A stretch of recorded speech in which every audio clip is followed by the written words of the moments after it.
লাদাখের প্যাংগং হ্রদের দক্ষিণ পাড়ে কমপক্ষে ৯১টি আবহাওয়া সহিষ্ণু স্থাপনা নির্মাণ করেছে চীন। সেটি অবশ্য ভারত চীন সীমান্তের প্রকৃত নিয়ন্ত্রণ রেখার চীনের অংশেই। স্যাটেলাইট থেকে পাওয়া ছবিতে দেখা যাচ্ছে আবাসিক ভবন, সড়ক, প্যাংগং হ্রদের উপর সেতু, বৈদ্যুতিক খুঁটি, এমনকি কমিউনিটি সেন্টারও নির্মাণ করা হয়েছে সেখানে। আরও রয়েছে সৌর প্যানেল, যা দিয়ে টেলিযোগাযোগ টাওয়ার নির্মাণ হতে পারে বলে ধারণা করা হচ্ছে। স্থাপনাগুলো ভারত চীন সীমান্তের প্রকৃত নিয়ন্ত্রণ রেখা থেকে ৭ কিলোমিটার পূর্বে এবং রেচিন লা থেকে সেগুলো দূরত্ব ২০ কিলোমিটার। রেচিন লা সেই জায়গা যেখানে ২০২০ সালে ভারত ও চীনের সেনাবাহিনীর মধ্যে সংঘর্ষ বেঁধেছিল। প্যাংগং হ্রদের দক্ষিণ পাড়ে নির্মিত ওই সব স্থাপনা নিয়ে সংশ্লিষ্টরা ভিন্ন ভিন্ন মত দিয়েছেন। ভারতের সেনাবাহিনী বলছে স্থাপনাগুলো প্রকৃত নিয়ন্ত্রণ রেখা থেকে যথেষ্ট দূরে এবং সেগুলো কোনোভাবেই সীমান্ত চুক্তি লঙ্ঘন করছে না। যদিও এ ধরনের স্থাপনা আগে দেখা যায়নি। সামরিক বিশেষজ্ঞদের মত, সীমান্তে কিছু ঘটলে চৈনিক সেনারা যেন দ্রুত সাড়া দিতে পারে, সেজন্যই ওই সব স্থাপনা। অবশ্য পশু খামারের জন্যও সেসব স্থাপনা নির্মাণ হতে পারে।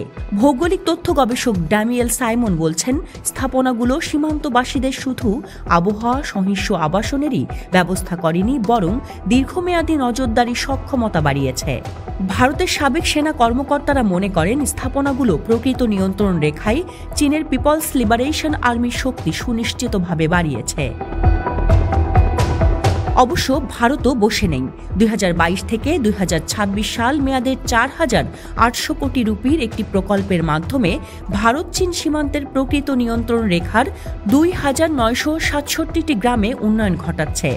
অরুণাচল প্রদেশ, সিকিম, উত্তরাখণ্ড, হিমাচল প্রদেশ এবং লাদাখের ওই গ্রামগুলোতে আবহাওয়া সহিষ্ণু সড়ক, নবায়নযোগ্য জ্বালানি, পর্যটন কেন্দ্র নির্মাণের মাধ্যমে ভারত মূলত চাইছে প্রত্যন্ত গ্রামবাসীকে উপকার করার মধ্য দিয়ে সীমান্তে চীনের কৌশল মোকাবেলা করতে।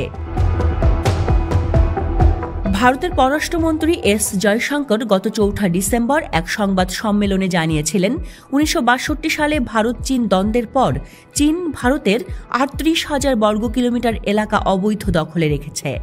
ওদিকে পাকিস্তানও ১৯৪৮ সালের পর থেকে ভারতের ৫,১৮০ বর্গ কিলোমিটার এলাকা বেদখলে রেখেছে।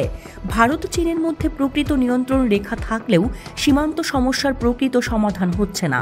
তবু আমরা চীনের সাথে দ্বিপাক্ষিক আলোচনার মাধ্যমে সুষ্ঠু, যৌক্তিক এবং উভয়ের জন্য গ্রহণযোগ্য সমাধানে প্রতিশ্রুতিবদ্ধ। দুই দেশের সীমান্তে শান্তি ও স্থিতিশীলতা বজায় রাখতে লাদাখে অনুষ্ঠিত সমঝোতা বৈঠকের মাধ্যমে ভারত ও চীনের মধ্যে সীমান্ত ব্যবস্থাপনা চলমান। এই সমঝোতায় সীমান্তে সেনা কমানোর ব্যাপারও রয়েছে।